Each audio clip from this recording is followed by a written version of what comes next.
What's up, family? Hope you're doing well.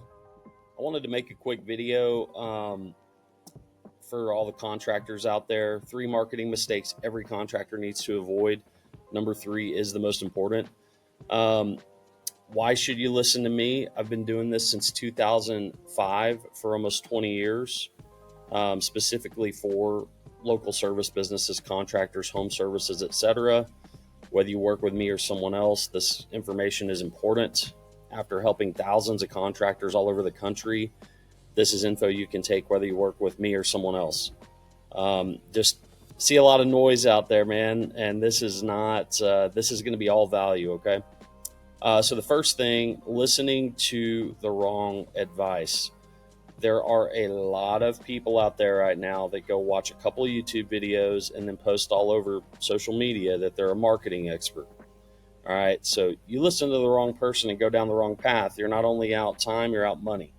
So I'm going to go over a few of these with you to make sure that you don't fall in these pit traps. Okay. First thing, most contractors I speak with do not like the big league companies for obvious reason. You know, people filling out these websites are generally they're generally window shopping. They're filling out a form. They're not calling in, and so the lead quality is not that great. And the worst thing is they give the same lead to multiple people. There's no exclusivity. So while it can look attractive to pay not very much per lead, um, the conversion rate is very low on these. And this isn't just my own personal feedback. This is feedback I've heard from hundreds, if not thousands, of other contractors that we've talked with. Big one I see, SEO. Okay, guys, when I first started in this digital marketing space, I did it. I started with SEO and search ads because that's all there was back in 2005. There was no social media ads or other services that you can do, right? Well, I kept noticing. Now, I'm not going to get into a discussion on how important search marketing is versus social media marketing. What I can tell you is that search marketing is amazing for the one simple fact that these people are looking for your services right now, and typically they're ready to hire someone and they're at the bottom of the buying cycle. So when you compare the quality of leads from search marketing versus social media, search is always going to win. Social media, people are on there for entertainment, take a break from live, see what their friends and family are doing. Can you bring awareness to them and get some opportunities in? Absolutely. So, with what the big point I want to drive home here is SEO is not is not what it used to be. We kept when we would do searches and worked on signals to get our clients ranked. A lot of companies we noticed that a lot of companies or that a map kept showing up above the SEO results. And so naturally, we're like, what is this thing? Can we get someone ranked in this map, what we call local SEO? Can we get someone ranked in this map the same way we do with regular SEO? So over the past 19, 20 years, we've been working on different signals to see what works, what doesn't to get ranked in the map. It shows above the SEO results in 93% of searches with local intent. It shows reviews. People can click to call from the map on their phone. So it's just super easy for the consumer. And we track and record all of our calls, web forms, all that stuff. And we have a ton of data, and it shows that local SEO is just crushing it for companies. So like this example search I did here, remodeler near me, you've got some search ads up here at the top. These are people that paid to be promoted. Right here is the map, local SEO that I was just talking about. And then if you look here, you'll notice these are the SEO results, right? So when a company is talking about doing SEO for you, they're talking about putting you down here. There's some negatives to this. It shows below the map most of the time for a local intent search. And the companies like Yelp, Angie's List, BBB, House, Nextdoor, etc., they can't compete with you on this because they don't have a local location in their area. But with their big marketing budgets, they can compete with you down here. And as you can tell, they're pushing all the local companies down because you don't even see any local companies in these top SEO results. So the big point here, Local SEO from a search standpoint, we've seen to provide the best results. Search ads would be a second, and then SEO as a third. So just be careful who you're listening to. 100% focus on branding, posting on social media. I see this all the time where, and I don't know if there's gurus out there that are just saying, hey, post on social media 3 times a day and your phone will ring off the hook. Now, this may work for some people, but I'm just going to share from my own experience. Just posting on social media and spending a ton of time making videos, editing them, making content, during a business day, that could be time that you could be actually going to potential job sites or customers and putting quotes out and or closing business. So rather than focusing on branding, what I'm going to recommend is that you focus on, think about last month, how many scheduled appointments did you have? And then how many closed deals from those scheduled appointments, right? So if you think, okay, I did a ton of branding last month. I had 5 scheduled appointments and I have 1 closed deal. All right. You could obviously probably handle more than 5 appointments, right?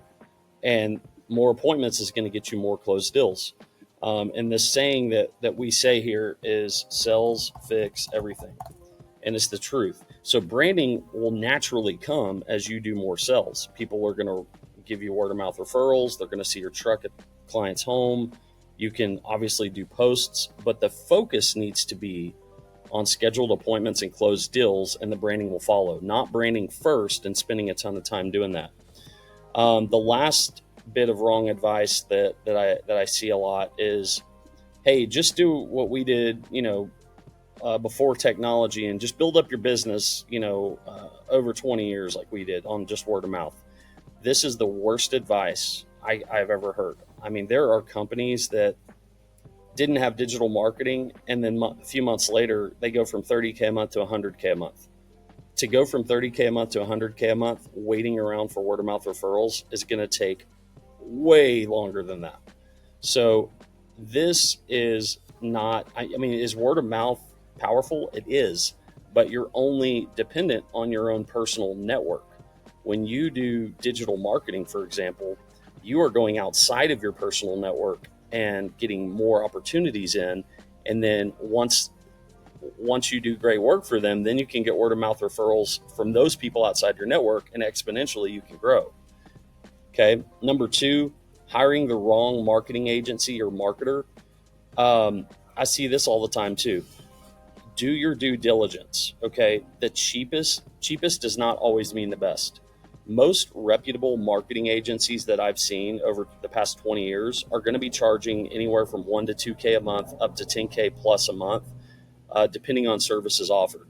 So if you see agencies out there that are charging $300 a month, or most of them less than $1,000 a month, I would be wary. Also, there are people out there now that are saying, hey, just pay us after the job. Sounds great, right? I'm just going to get jobs. I'm going to pay them a percentage of them.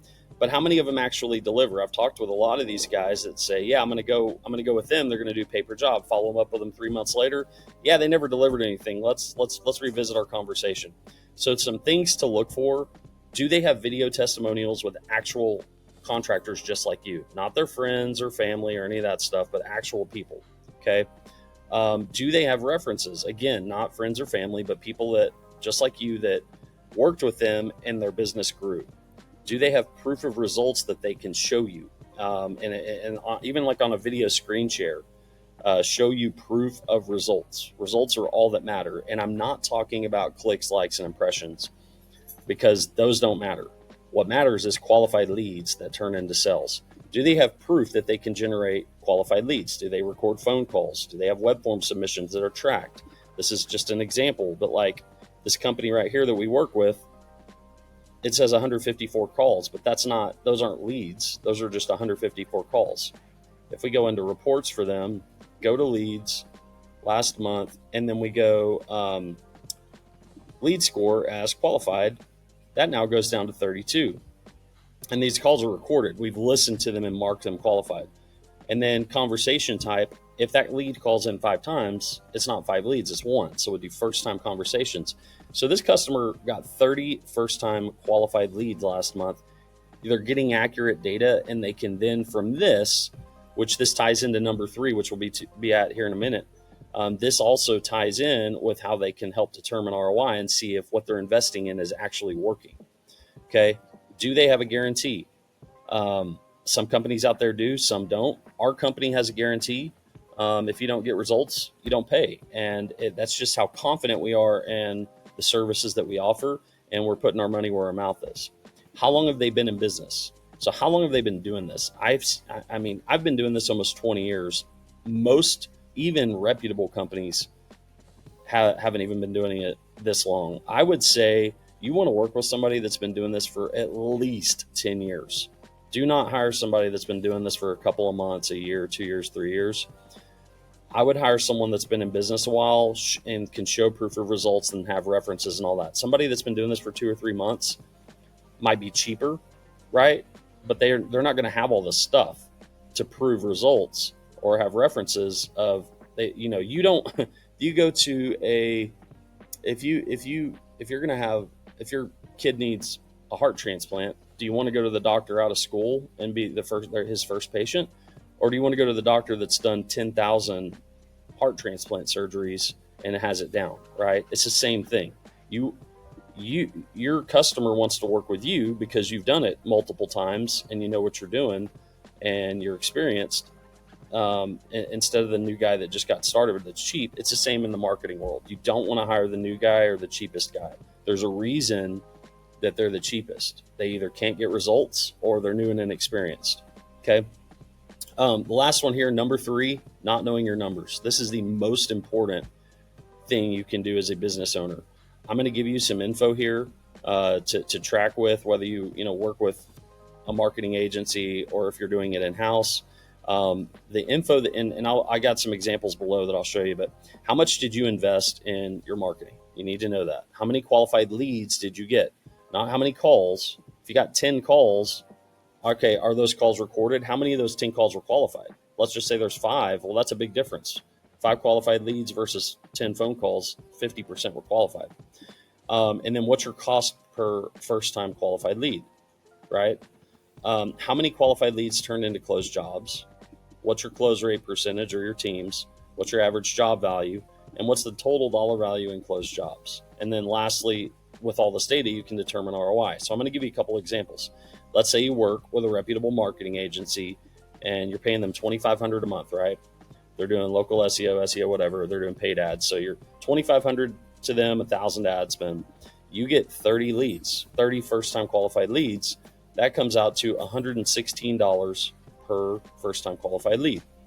Out of those 30, you or your team closes 10. That's a 33% close rate. Pretty good. And then your average job size is 5K. So 10 jobs at 5K equals 50,000. Well, you invested 3,500 to make. So basically, you would deduct 50,000 from 3,500 and then divide it back into the 50 to get the ROI, which in this instance is 1,328% positive. Really good ROI on this, right? I'm going to give you this is another example. Let's say same company. Let's say that you spend 3,500, 2,500 to them, 1,000 to ad spend, right? You get 5 leads, 700 per lead. Obviously, a lot more than this example, right? And then let's say that your close rate is 1 in 5 or 20%. So you close one deal, your ticket size is 2,000. Well, one deal at 2,000, this is actually a negative ROI. You're losing money. And that's why knowing your numbers is the most important thing that you can have as a business owner. If you have questions or would like me to provide more videos like this or certain type of video, comment below, and I'll be glad to make more content for you guys. All right. Have a great day.